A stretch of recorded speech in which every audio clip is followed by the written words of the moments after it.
вечерва. Сакам да го искажам моето огромно задоволство како градоначелник на општина Прилеп, затоа што владата на Република Македонија донесе одлука да ги зголеми субвенциите на тутун за оваа реколта. Во таа смисла вечерва ќе има и трибина првпат и тоа во општина Прилеп, заедно со почитуваниот министер за земјоделие господин Љупчо Николовски, заедно со стопанствениците, заедно со тутунопроизводителите, заедно со тутунските здруженија и тутунските производители ќе се зборува на оваа тема. Задоволството е уште поголемо, затоа што овие субвенции се дадени во вистинско време, во право време кога им се потребни парите на тутунопроизводителите пред почнувањето на овогодишната реколта, кога парите им требаат за семенски материјал, за репроматеријали и така натаму.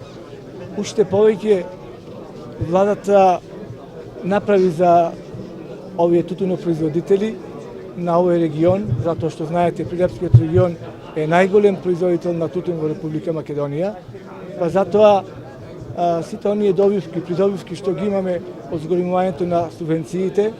ќе заживее и чаршијата, ќе заживее и пазарот, ќе заживее и економијата, што е огромен придонес за граѓаните на нашата општина. Уште еднаш сакам да упатам благодарност до владата на Република Македонија за ова што го направи за Прилепчани, затоа што тоа многу значи. Прилепчани макротрпно работат за својот производ тутунот, кој што во неколку месеци во годината го произведуваат. Целото семејство е ангажирано околу производство и дење и ноќе се работи за производството на тутун. Уште еднаш благодарност за владата на Република Македонија за зголемувањето на субвенциите за тутунот за оваа реколта. На покана на општината на градоначалникот на Прилеп, со задоволство ја припативме поканата и јас и кабинетот. Со нас е директорите на Агенцијата за финансиска поддршка на земјоделството и руралниот развој, директорот на земјоделскиот инспекторат, представници на Министерството на подрачната единица, се со цел да ја засилиме комуникацијата со земјоделците, со тутунопроизводителите од овој регион и особено да ги резимираме резултатите од овогодинешната реколта. Станува збор за информации кои што потврдуваат дека имаме исклучително висока цена на откупот на тутунот од 217,5 денари. Владата на Република Македонија во претходниот период внимателно ја следеше и постапката во делот на откупот и лично заинтересиран беше и премиерот Зоран Заев, бевме заедно тука во Прилеп. Денес сме повторно се со цел и да ги објавиме новите политики на владата во овој дел, но и да ги разгледаме сите отворени прашања и на еден отворен и транспарентен начин да ја продолжиме нашата комуникација и нашиот диалог со тутунопроизводителите. Владата на Република Македонија ја донесе новата 5-годишна програма за развој на земјоделството 2018-2022 година и на една од последните седници ги донесе годишната програма, но и уредбата за поблиските критериуми, односно уредбата со која што се овозможува исплата на субвенциите за оваа година. И токму во оваа уредба ги имплементиравме нашите ветувања пред граѓаните, она што е наша обврска уште од 2016 година при сите наши средби и контакти со граѓаните, кога ја креиравме и програмата со која што настапивме на изборите, но сега ја имплементираме и делот кој што е наша обврска, е дел од владината програма за реформи од овој мандат. Токму затоа, како и за многу други сфери и области за кои што не сакам да оптеретувам, а јавноста ќе информираме за сите нови мерки и политики кои што имаат развоен презнак, особено во делот на субвенционирањето и на квалитет на производството, ја промовираме нашата политика за зголемено субвенционирање на тутунопроизводството, на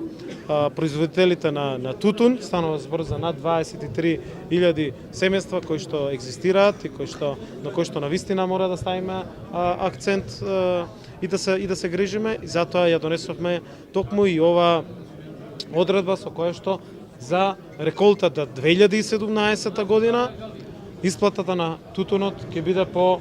3 нивоа, и тоа е првото ниво субвенционирање на тутунот прва класа 80 денари, а знаете дека најголем дел од производството оваа година е токму класифицирано како производство од прва класа. Во втора класа имаме субвенционирање, односно второ ниво на субвенционирање од 70 денари и трето ниво на субвенционирање каде што се фатени третата и четвртата класа од 60 денари, односно тоа се само 34.000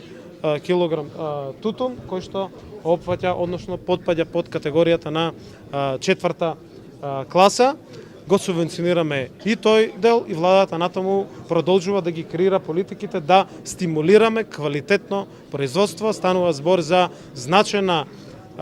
гранка од нашето земјоделство, која што обезбедува, како што кажав, екзистенција за 23.000 семејства, обезбедува приход од девизи, односно имаме од извоз на целото производство од над 100 милиони евра и е значителен доход на овие земјоделски стопанства, односно на сите луѓе кои што се занимаваат со ова тутуно производство, кое што сметаме дека треба да го поддржиме и таа поддршка да се дефинира сега согласно квалитетот и да мотивираме и стимулираме квалитетно производство. Само да најавам дека овој начин на субвенционирање можеме да го најавиме и за млекопроизводството и за многу други сфери за кои што во наредниот период, во наредните неколку денови интензивно ќе комуницираме и со јавноста и со засегнатите страни, но особено ми е драго што вечерва и со тутунарите, и со откупувачите, со сите заинтересирани во Прилеп, ќе можеме на низ еден отворен диалог да комуницираме по однос на сите прашања кои што нив ги интересира, но и да ја потенцираме оваа нова заложба на владата, да постојано се зголемува земјоделскиот буџет, да креираме нови мерки кои што се развојни и да даваме засилена поддршка на земјоделските стопанства. Новиот закон е во завршна фаза, се дефинираат уште преодните завршни одредби. За неколку дена тимот кој што посветено работи ќе го затвори предлог текстот на законот, кој што ќе се најде на ЕНР, пошто и вие и целата јавност ќе го имат на увид и ќе може да се даваат забелешките, коментарите во рок од 20 дена, пошто ќе започне владината постапка. Она што го предвидуваме е укинување на овие евидентни листови, кои што со носењето на законот, не се надевам на никакви обструкции заради тоа што се работи за нешто што е добро и за целата индустрија и за граѓаните, и се надам дека што побрзо овој предлог закон ќе ја помине собраниската процедура и ќе може да ги дискутираме сите отворени прашања кои што ги има таму. Тоа го работевме во изминатите неколку месеци и со индустријата, со сите засегнати, со здруженијата, како што ја отворивме и темата за укинувањето на четвртата класа, кое што нешто не беше прифатено од ниту една страна. Ниту од Сојузот на тутунари, ниту од индустријата, ниту од откупувачите. Но посветено бевме фокусирани да ја отвориме дебатата, да со правилникот биде укинат ова четврта класа, но и лично јас се убедив дека станува збор за една област и еден сегмент кој што навистина е сега за сега регулиран и каде што не треба некои поголеми поместувања под лавоки. Оваа тема ја разговаравме десетина пати јас лично со премиерот и со председателот на владата. Околу начинот на класи има разлика меѓу класите, која што навистина ќе ја договараме и за тоа се тука сите засегнати и го имаме сега периодот и времето тоа да го направиме, но го отворивме и прашањето како да биде тоа регулирано и дали треба да се укине или не четвртата класа, затоа одлучивме да оваа година се субвенционира и четврта класа и тоа да бидат 60 денари и да втората и првата класа бидат 70 и 80. Натаму, за сите нови политики, на основа на сите консултации, што ги имаме со сите засегнати страни, ќе биде јавноста информирана.